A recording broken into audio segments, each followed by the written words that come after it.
Welcome back to Jerusalem Minute here on JNS TV. Josh Hasten here, correspondent for JNS News, in studio with Alex Traiman, the CEO of JNS.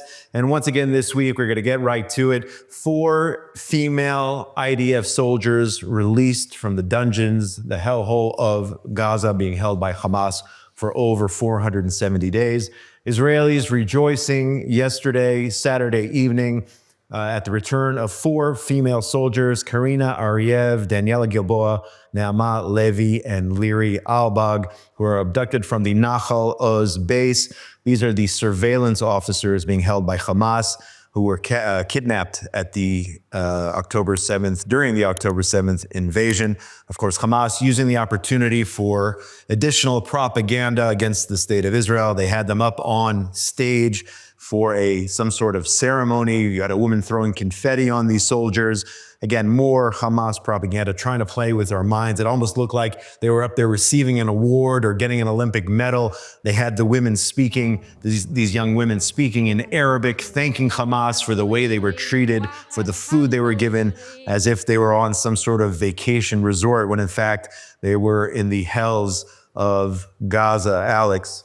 Yeah, I mean, unbelievable the way they just staged this. And we knew that Hamas was going to be playing a propaganda game the entire time, and they'll continue to do so throughout the 6 weeks of this release. Here you had them up on a stage. Obviously, they had the wherewithal to build a stage. You didn't have the same kind of chaotic scenes that we saw last week when we thought that the returnees that were abducted were going to be lynched before getting into the Red Cross vans. Apparently they were told, that scene didn't look good and they should have a different scene. So here they made a stage. There was signage on the stage talking about the Nazi occupation, how Hamas was going to defeat them. And you have these girls there like waving to the crowd like superstars.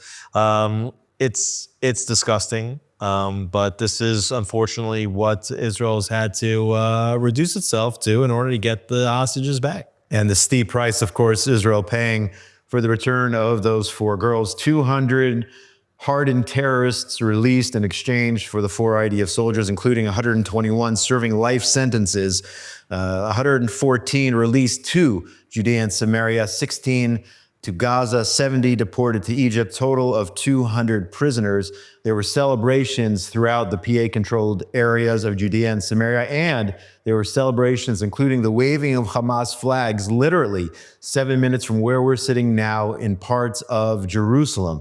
Hamas flags in Jerusalem, and that is the result of this very, very difficult deal. Well, Hamas has a significant presence in Jerusalem. They have a significant presence in Judea and Samaria. We've talked about this before. The reason why you don't have elections in the Palestinian Authority governed areas of Judea and Samaria is because the Palestinian Authority knows full well that there's a strong likelihood that Hamas would win those elections too. So when you see these terror organizations popping up in Judea and Samaria, that's Hamas, right? The reason why many people support Hamas is because Hamas is being seen as the organization that's truly challenging the quote-unquote occupation of being put there by Israel. So Hamas has a lot of support, and we have to watch out for that. But here you see just how much of a price, again, Israel's paying to get back 4 women, okay, who were abducted and kidnapped. We've given over 200 prisoners, and most of them are going back to where they came from, right? So they committed acts of terror in Judea and Samaria or in Jerusalem, and the majority of them are going back to those places. Only 16 of the prisoners released are going to Gaza, and 70, which are presumably the ones that have the blood on their hands, that committed the worst crimes, they're being exported, exiled to Egypt.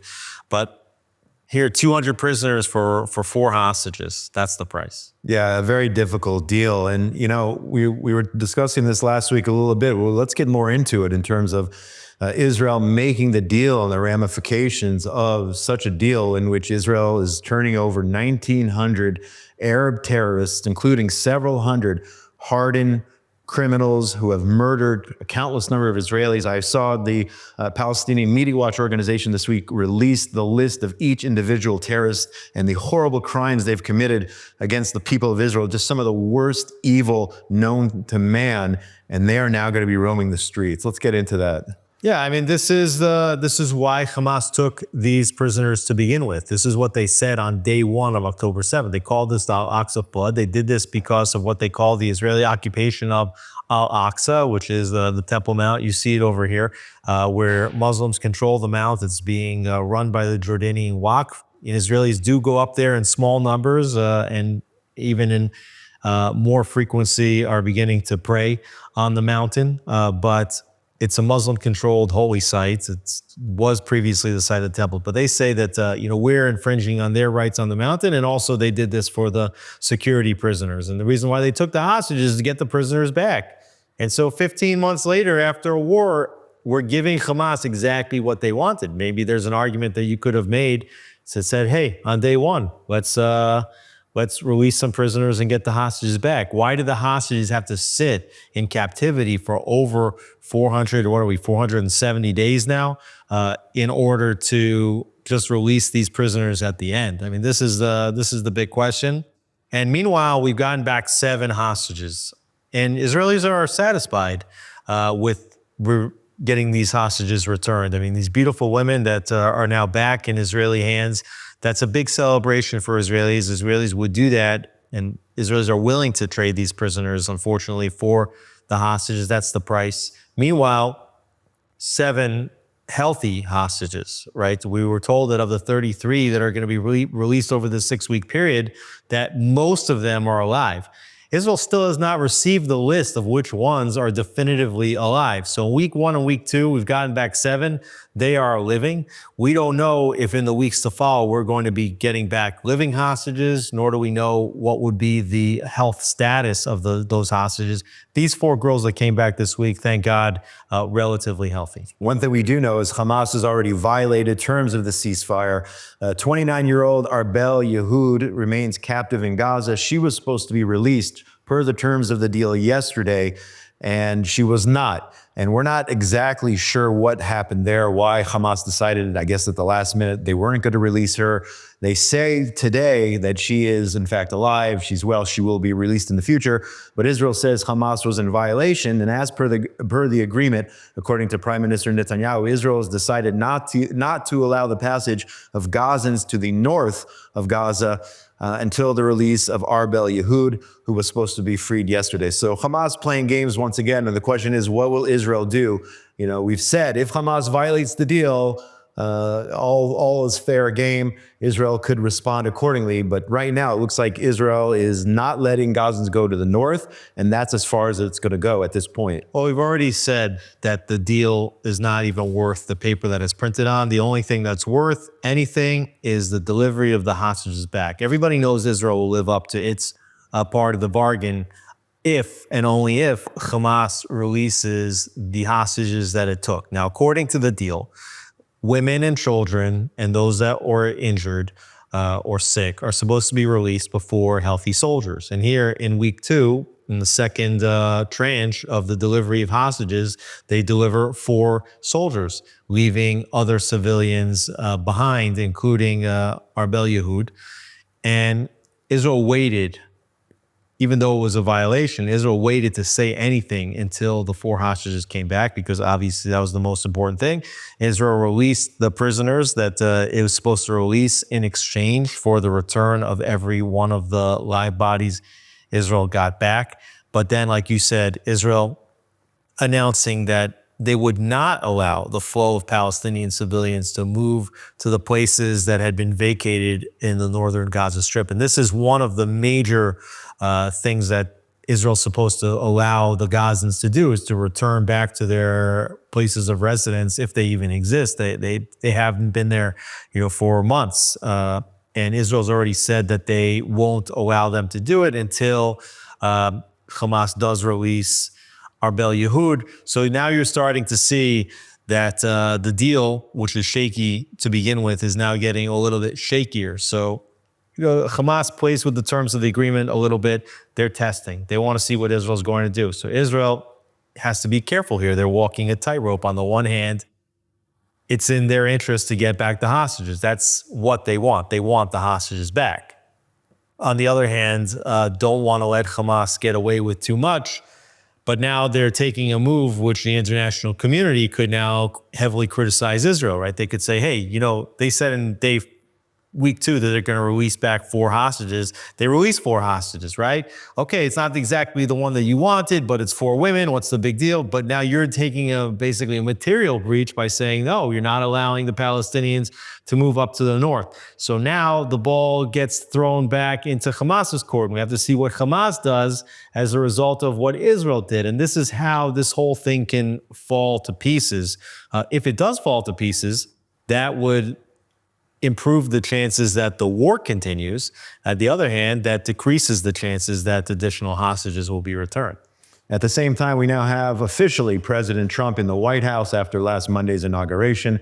And he seems very, very involved in the situation here in the Middle East, taking a lot of credit for the deal in which the hostages are being released.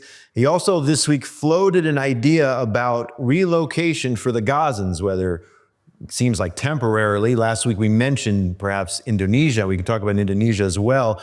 This week on Air Force One, he talked about perhaps Egypt and Jordan taking in Gazans, I guess, until the Gaza is rebuilt, until their homes are ready. Talking about 1 million people or 1.5 million people or so. Let's jump out to comments by President Trump.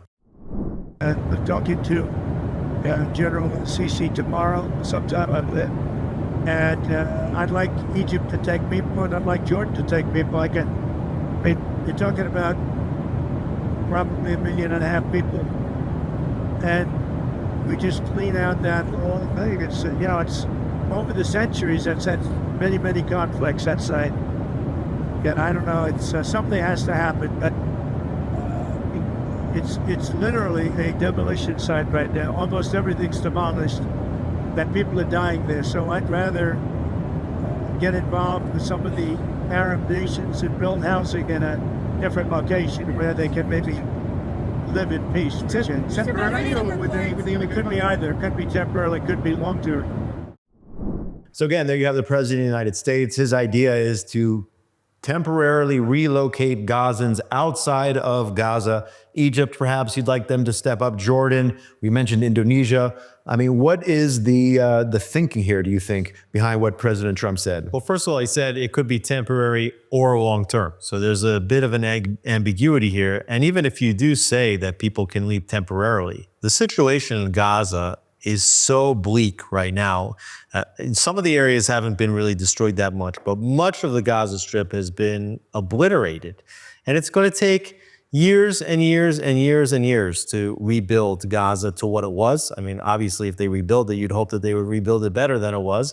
But to get that done is going to take a very long time. And you just have a humanitarian crisis in Gaza right now. It's a humanitarian crisis that Hamas brought upon itself. The Palestinian people that voted for Hamas need to absorb the blame for that much more than Israel, because Israel wouldn't have touched them if they didn't come across the border and take 250 hostages and kill 1,200 people. That said, you've got a situation now where you have Gazans living in tents. Hundreds of thousands of Gazans living in tents, and it's not a good situation. The weather's been fairly mild so far this winter.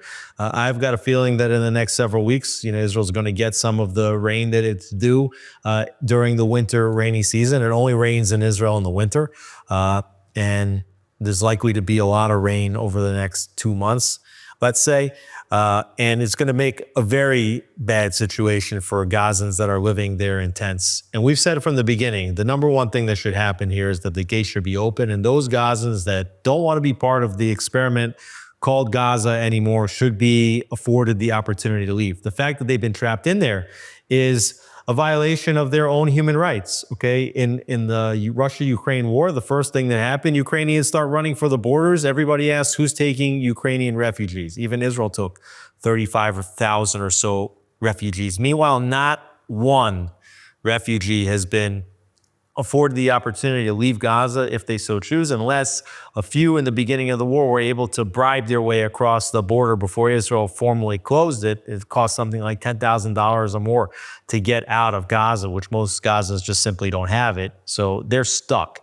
Trump recognizing the situation, ready to say, let's take care of this mess. Gazans that want to leave, that don't want to be part of this, they should be afforded the right to leave. Trump already is suggesting that he's putting pressure on Egypt to take in Gazans, putting pressure on Jordan, which is in of itself a Palestinian majority country that sits on 75% of the land that was originally called Palestine, that was meant to be a Jewish state, but was partitioned off and given to the Arabs. But then other countries like Indonesia, there was just an editorial I read in the Jakarta Post this week calling on the government to put their money where their mouth is and to show that they can be a player with regards to the Muslim world in the Middle East, and to say, hey, we're willing to take Gazan citizens. There's Turkey can take Gazan citizens. Qatar can take Gazan citizens.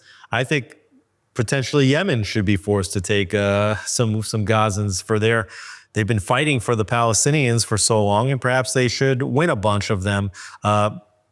But if people really care about the Palestinians, if they really care about the Gaza citizens, they should be offering them a place to live if they want to leave. If UNWRA really cared about the Arabs living in Gaza, from day one, they would have been lobbying for them to be allowed to go into Egypt. We'll talk more about UNWRA later, but they've been holding them there as pawns ever since the start of the war. Exactly, and we're going to talk about UNWRA later. But so look, when Israel starts going through the Gaza Strip and destroying Gaza, so they get accused of genocide, right?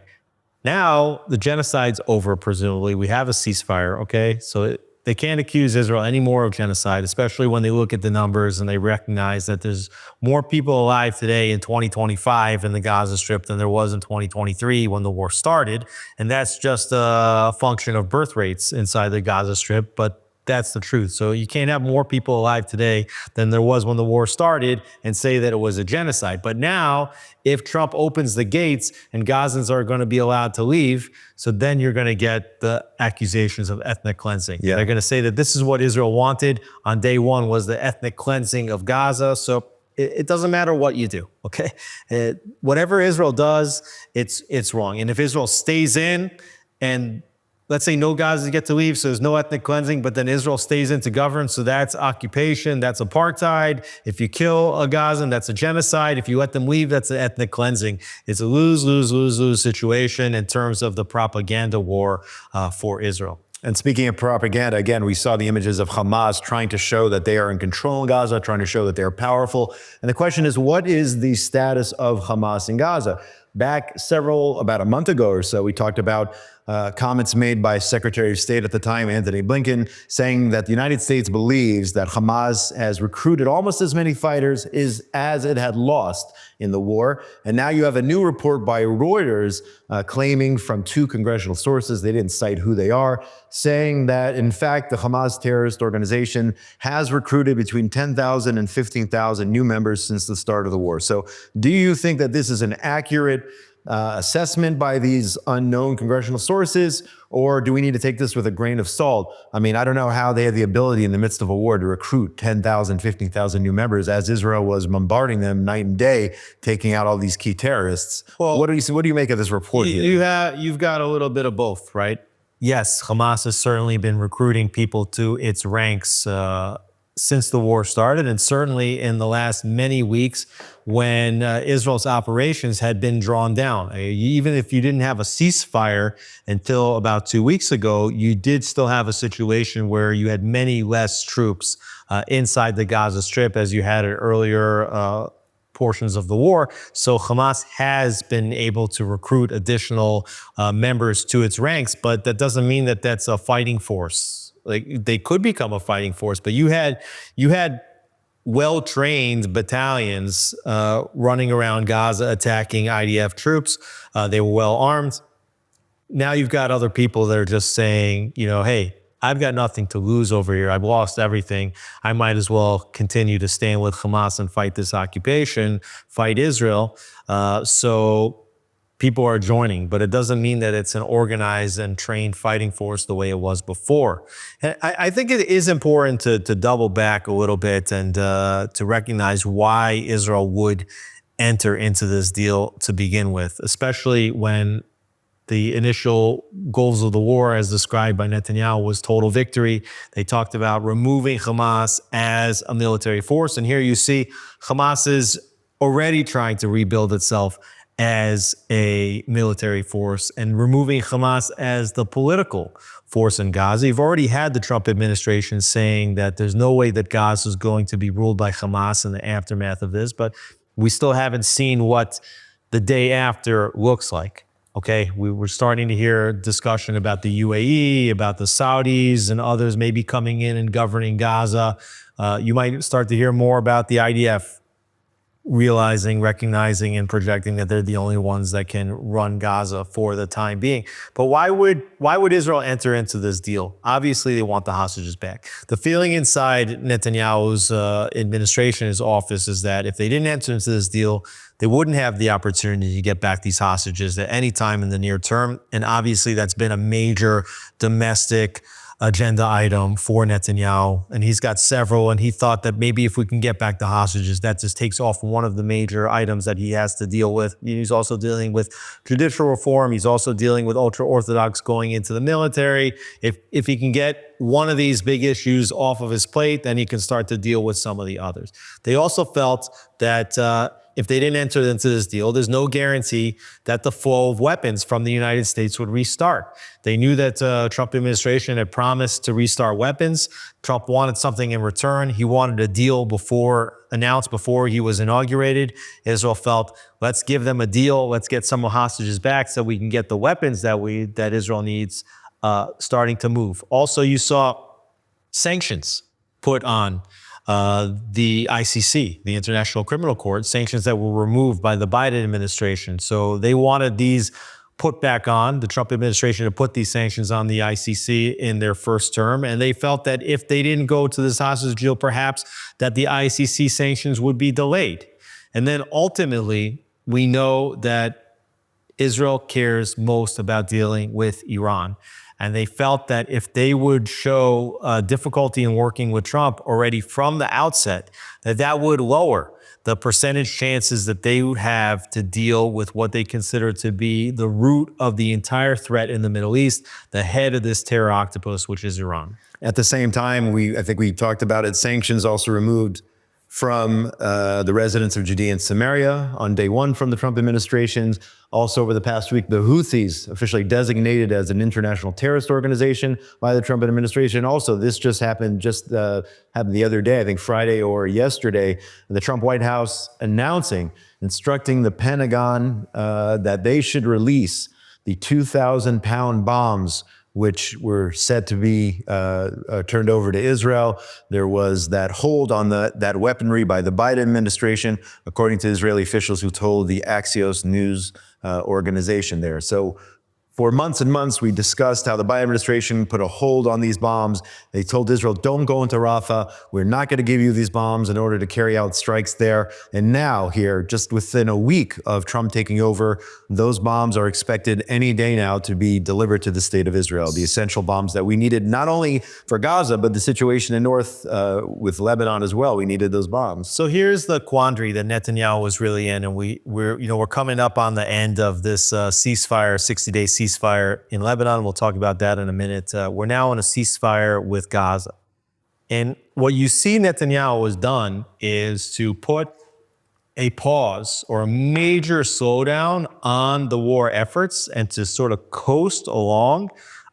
Meanwhile, in that period, they also took out the entirety of the Syrian military. So obviously there was still some reserves left, but I think the feeling there with Syria was that even though the stores were running low with regard to weapons, that this was a once-in-a-generation opportunity to take out the entirety of the Syrian military, and understanding that Trump was coming into office, that they could afford to get below their red lines in terms of how much weaponry they felt was safe.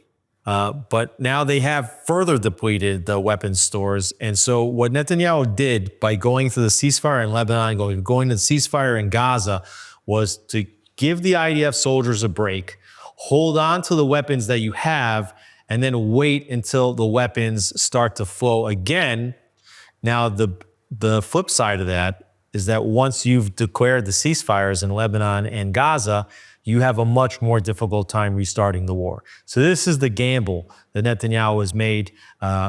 Already, Itamar Ben-Gvir resigned from Netanyahu's government because he does not believe that Netanyahu is going to restart the war after the ceasefire. You have Bezalel Smotrich, the finance minister, also from the right flank of Netanyahu's coalition, saying last week that he would stay in the government right now, but will leave the government if Netanyahu does not restart the war. So, Netanyahu is basically played himself into a corner on all sides, needing the weapons to continue the war, but now in a ceasefire where it's hard to restart. But if he doesn't restart, he's going to lose his government. At the same time, when you have a lot of internal pressure, both on heads of the army, which we'll talk about soon, as well as on the government to resign over the failure that is October 7th. So Netanyahu is boxed in right now, and we have to wait and see where this goes. One pathway that I think Netanyahu is looking towards is to say, okay, we did what we could with Gaza. We did what we could with Lebanon. We need to replenish the military stores regardless of whether those fronts reopen. But we have to turn our attention towards Iran, which is the head of this terror octopus. And they felt like they need Trump's not maybe his help, but if he doesn't get their help, and these 2,000-pound bombs do help, by the way, with that, but they at least need American approval. Right. And sticking here with the Trump administration, you had Steve Witkoff going to Fox News, speaking on Fox on Wednesday, talking about his willingness perhaps to engage directly with the Hamas terrorist organization in order to potentially, I don't know how, but to create some sort of stability in the Middle East. Also, once again, fawning over the leadership, praising the leadership in Qatar, leading up to the hostage negotiation, which we mentioned before, the United States taking the majority of the credit for. Let's check out his comments here on Fox News about Hamas.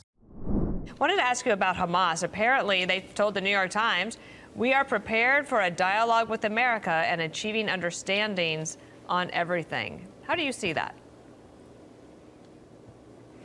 Well, I think it's good if it's accurate. I think we were able to demonstrate that President Trump's policies, peace through strength, they work. Everybody listens. I think you could get everybody on board in that region. I really do. I think there's a new sense of leadership over there. Oh my gosh! I mean, Qatar. Look at what Qatar was enormously helpful in this. Sheikh Mohammed, he did plenty of. His communication skills with Hamas were indispensable here. So I think the UAE is already a part of it. Egypt was very, very helpful to us in these endeavors. I think we have the opportunity to get everybody bought in to a better future for the region. There you have the comments on Witkoff's comments on Hamas. Our very own Melanie Phillips discussed several of these items, including Qatar. And she said that Qatar can never be a solution for peace in the Middle East because Qatar is the problem. Far from being instrumental in bringing peace and security to Israel, Qatar has been instrumental in bringing mass slaughter. So how can you have this reality of Qatar being behind the Hamas terrorist organization on one hand, and then you have the key Middle East envoy of President Donald Trump saying, on the other hand, no, Qatar is a source perhaps of stability in the Middle East. It's either one or the other, I think. Well, we've discussed some of the business dealings that Witkoff has had with Qatar. Also, I believe that Jared Kushner had some business dealings with Qatar over the years. Qatar is flush with capital, and they've also been trying to present themselves as a moderate force. This is the ruse that they're playing, right? Unlike Iran, which, maybe they say we're moderates, but everybody can see all the time that they are, the backers of terror organizations, and this is their strategy. Qatar's strategy is to remain more distant from the killing itself. And they've been invited to do this, by the way. Even Netanyahu had allowed Qatari money to flow into Gaza for many years because Israel didn't want to send the money into Gaza. And there was a belief in Israel that you don't want to have starving Gazans, because if you have starving Gazans, then you're more likely to have a war with Gaza. Now, obviously, we had that war anyways. And if you look at who's been funding Gaza, it's Qatar. If you look at who's been housing the senior leadership of Hamas, including Ismail Haniyeh, Khalid Mashal, it's Qatar. When you look at who's in bed with Iran, it's Qatar. When you look at who's promoting the anti-Israel campaigns on American universities, it's Qatar. So Qatar is a very serious problem. Al Jazeera also. Al Jazeera, Yeah. right, is the news agency funded by Qatar. It's the Qatari government-sponsored news agency that's funded to the tune of hundreds of millions of dollars every year. And yet Witkoff thinks that Qatar can normalize relations with Israel. You had the editor of the Jerusalem Post, Tzvika Klein, went on a Qatari state-sponsored trip to Doha, the capital of Qatar, came back writing a piece saying that Qatar has its hand opened to the state of Israel, and Israel refuses to take it. Now, there's no other experts on Qatar and the Middle East that I know that think that Qatar is one of the good guys. They write the same thing that Melanie Phillips, our senior contributing editors, writing in JNS. But if you're going to get Hamas to give up the leadership of Gaza, well, they have to surrender. They have to agree to do that. It's clear here that the United States, Trump, Witkoff, all believe that you have to engage Qatar, you have to engage Hamas in order to get to that understanding. But again, you can have an understanding, but you have to have a solution for the day after. Because you know that Hamas, they will practice taqiyya, right? This is the Islamic tradition of saying what you need to say and then changing your tune later. So they might say, okay, we relinquish control of the Gaza Strip, but you know that they're going to try to take it over again. So, it's a tough spot, and you would have hoped that Israel, the United States, would push their foot down on the necks of the leadership of Hamas, getting them to surrender, and also would put significant leverage on Qatar, right? On the one hand, maybe they're fawning over them right now. On the other hand, you hope that there are some significant sticks or threats, including the relocation of the U.S. Army base that is in Qatar, maybe moving it to the Emirates or moving it to Saudi Arabia, right? The United States has a very large base stationed at Qatar, and Qatar doesn't want to lose that base. So, we have to see what exactly is the game that Trump, that Witkoff are playing with Qatar, but certainly we got to figure out a way to get them moderated, if not completely neutralized. At the same time, things unclear in terms of what the Trump policy is going to be vis-a-vis the head of that snake, the head of the octopus, Iran, with President Trump on Thursday saying he hopes the Iranian nuclear crisis can be solved without Israel having to carry out a military strike against the Islamic Republic. He said, quote, hopefully that can be worked out without having to worry about it. It would be really nice if that could be worked out without having to go to that further step. Iran will hopefully make a deal. And if they don't make a deal, that's okay too, he said. So kind of back and forth, not sure exactly where he stands. You had the Iranian Vice President for Strategic Affairs, Mohammad Javad Zarif, appealing to Trump to start negotiations right now. On the other hand, you have a South Carolina Congressman, Joe Wilson, on X saying, quote, I believe we will see a, quote, a hashtag, rather, free Iran before the end of President Trump's administration. He said Iran's supreme leader knows these could be the last days of his regime. That is why Zarif is now begging President Trump for negotiations in such a humiliating fashion. Maximum pressure sanctions with maximum support for the Iranian people will bring about a free Iran. Trump will fix it. So on one hand, you have President Trump perhaps saying this is the end of the Iranian regime through maximum pressure. On the other hand, you have the president himself saying maybe we can work out a deal. He's the deal maker. Okay, he worked out this hostage negotiation deal, and maybe he's thinking about the same thing when it comes to Iran. Qatar, we just talked about. I mean, is the president of the United States willing to negotiate, sit down with the mullahs of Iran, the biggest state supporters of terrorism in the world? Are we going to really go down that path? I think that Trump is coming in and making it clear that he wants to be the one that's seen as the ender of the wars. He wants to be a peacemaker. Like you said, he likes deals. He wrote The Art of the Deal. He just got a deal for the release of the hostages. He's going to try to get some deal between Russia and Ukraine to end that war over there. He also doesn't want to be seen as the one that puts American troops on the ground in the Middle East, right? That hasn't gone well for the United States since the United States went into Afghanistan and Iraq. There's a feeling inside the right flank of Trump's MAGA, pro-American, American first group that, Israel's lobbying America to fight wars on its behalf. And Trump doesn't really want to be doing that. So first things first, Trump's going to come in and say, look, I'm willing to talk.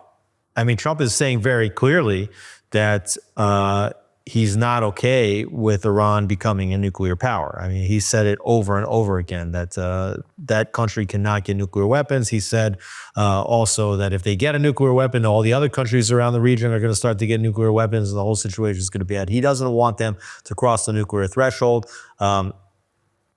He's probably has a lot of leverage over them. I mean, he can turn off the economy, the spigots of that economy to nothing, right?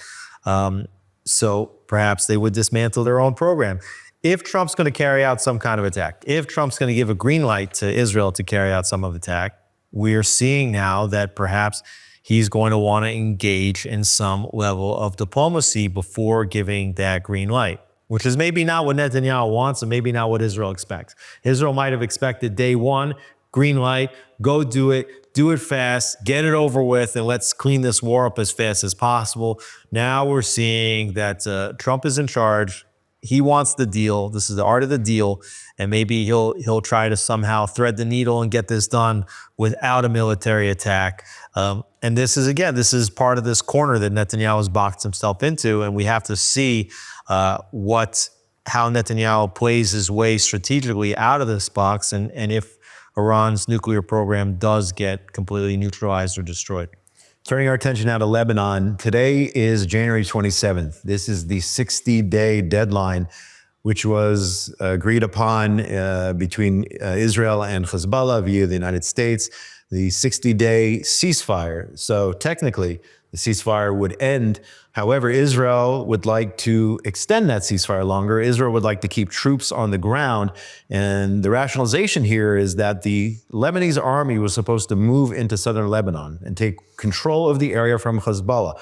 According to Israel, that has not happened. Israel says it will continue to keep troops on the ground in southern Lebanon as it sees fit until it is comfortable withdrawing those troops. And here we are, essentially with an extension.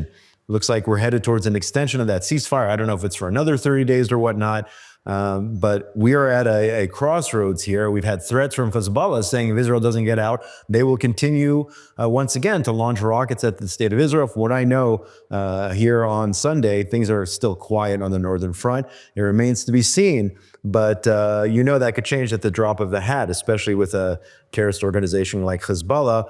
The U.S. would like the ceasefire to continue. We talked about Trump being interested in peace, no more wars and whatnot. They are very heavily committed towards ensuring that the ceasefire remains.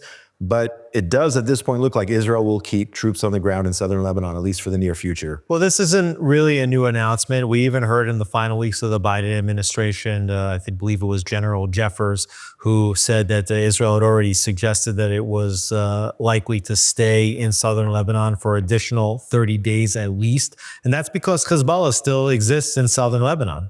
And the IDF understands that if the second they leave, that whatever positions that Hezbollah has now, those are going to just improve. I mean, Hezbollah is going to take more positions in southern Lebanon, and that's going to eliminate a lot of the war gains that Israel's made. We don't know how this is going to end. The problem with all these wars, and we're seeing that in the south with Hamas and in the north with Hezbollah, is that doing the first 80% of the job is relatively more straightforward than the final 20%. In order to get Hamas and Hezbollah, after they start running and reorganizing and finding new places, you have to chase them around and around and around. You have to keep getting involved in what these terror organizations hoped would happen, which is essentially a war of attrition.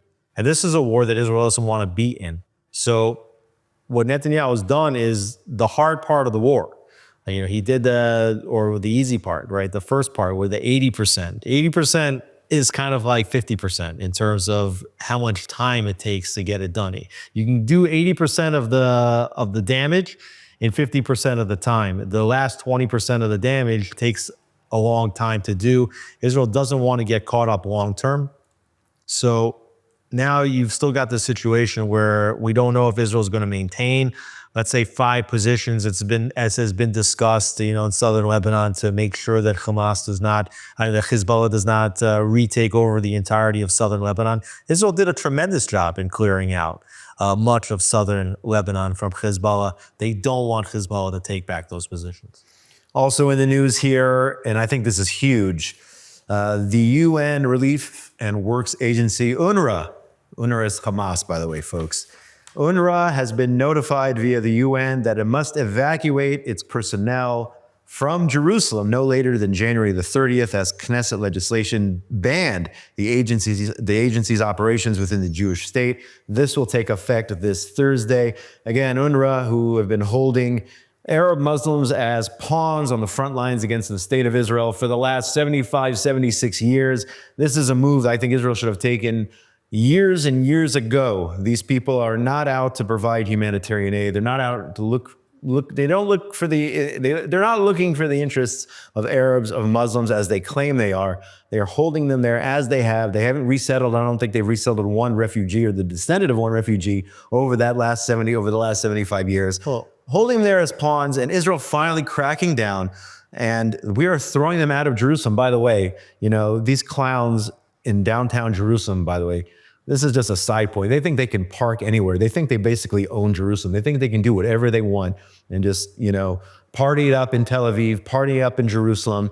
And they have done nothing to promote peace, stability, security, or, fight for the rights of refugees and their descendants since 1948, 49. And finally, Israel said enough is enough, and we're getting rid of them, finally. Well, I think what you said is wrong, that they haven't resettled Palestinian refugees. They're not refugees, okay? They're all, if you go to a refugee camp, they're neighborhoods. It's a city, okay? They're living in buildings. They have apartments in the place where they say that they were kicked out of, okay?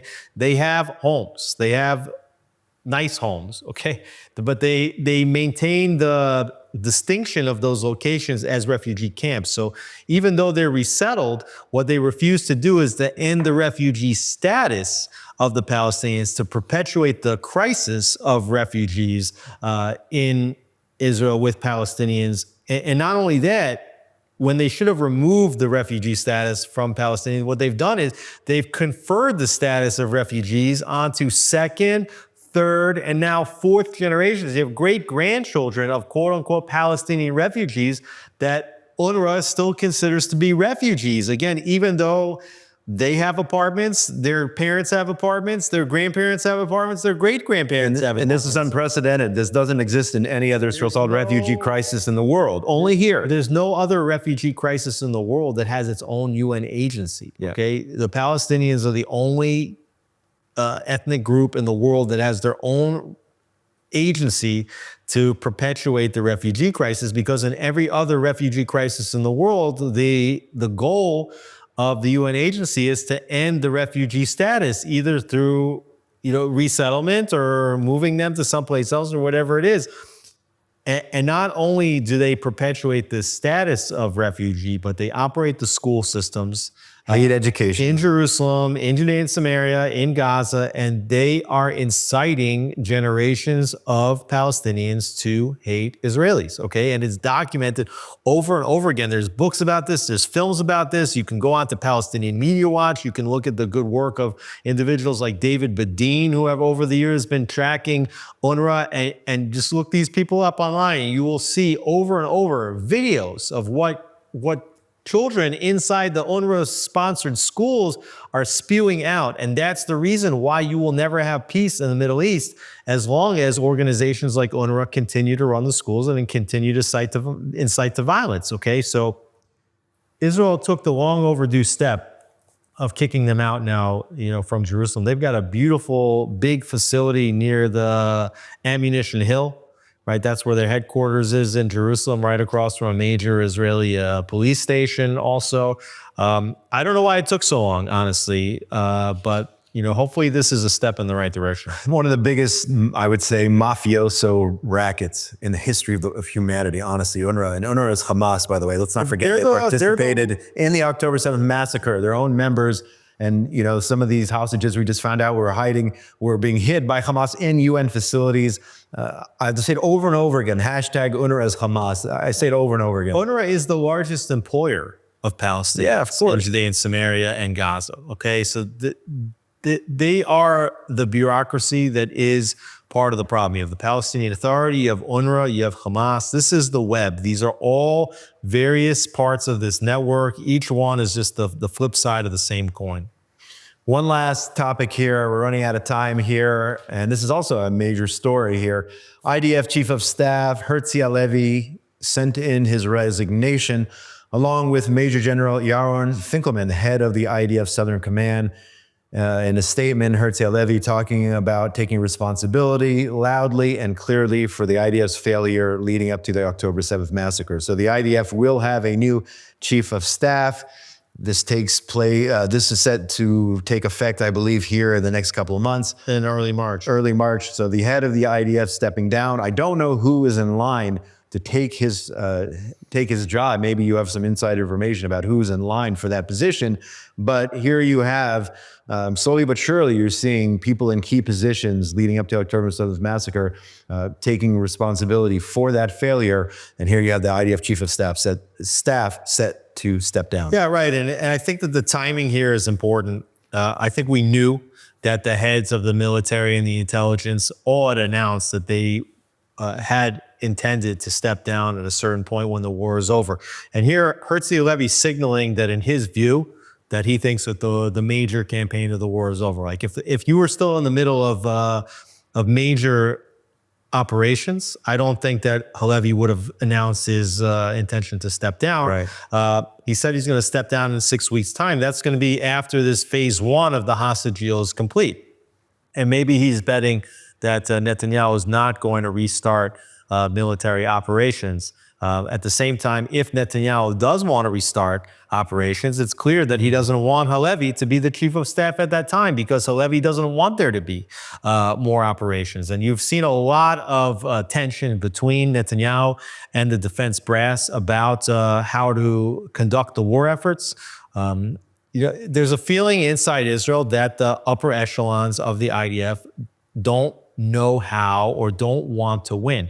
This idea of total victory of Netanyahu that he was talking about is really out of touch with what a lot of the senior brass of the military think is possible. We have now the defense minister, Israel Katz, is interviewing a few possible replacements, 3 replacements this week, potential replacements. One is the deputy chief of staff. Each one of the 3 is still part of that upper echelon of the military. So you have a lot of people in Israel that were kind of hoping that you might see some kind of new, fresh face with a different idea about how to conduct militaries and how to direct the operations of the IDF coming into this position now. And this would be a perfect time to get somebody new into that position. It doesn't look like the people that Katz is interviewing right now have a different mindset than Halevi. It was just like the next generation, like the next rung of military brass is now up for this position. And at the same time, what you're going to see now with the resignation of Halevi, with the resignation of Yaron Finkelman, who is the head of the Southern Command, who is primarily responsible for dealing with the Gaza front. You're going to start to see other resignations, possibly Ronen Bar, the head of the Shabak, the Internal Security Services, possibly Ronen Bar, the head of the Mossad, the External Security Services. You might see that in the coming weeks. And ultimately, you're going to see a lot of political pressure then to see the resignations progress up the ladder and end with Netanyahu. I think ultimately there's going to be a major, major political campaign to try to push Netanyahu out of office through the resignations. Now, until now, the big campaign to get Netanyahu out was to say Netanyahu is failing to get back the hostages, right? Netanyahu is trying to take that off the table by signing a deal to get the hostages back. And now you see how the political opponents of Netanyahu are progressing, pushing their chief of staff to announce his resignation. You might see this flurry of resignations, And then this hostage forum group that's been protesting Netanyahu, and by the way, they're the same people that were protesting judicial reforms before the war. They're the same people that were protesting Netanyahu's continued rule during 5 consecutive election cycles that we had, over the course of a 5-year period until the most recent election 2 years ago. They're going to now start shifting their focus on taking responsibility for what happened on October 7th, pushing for there to be the announcement of a official commission of inquiry. You heard Herzi Halevi in his announcement saying that there must be a state-sponsored commission of inquiry, and that as he's stepping down, that he made an allusion without mentioning Netanyahu by name, that he hoped that political leaders would also take responsibility.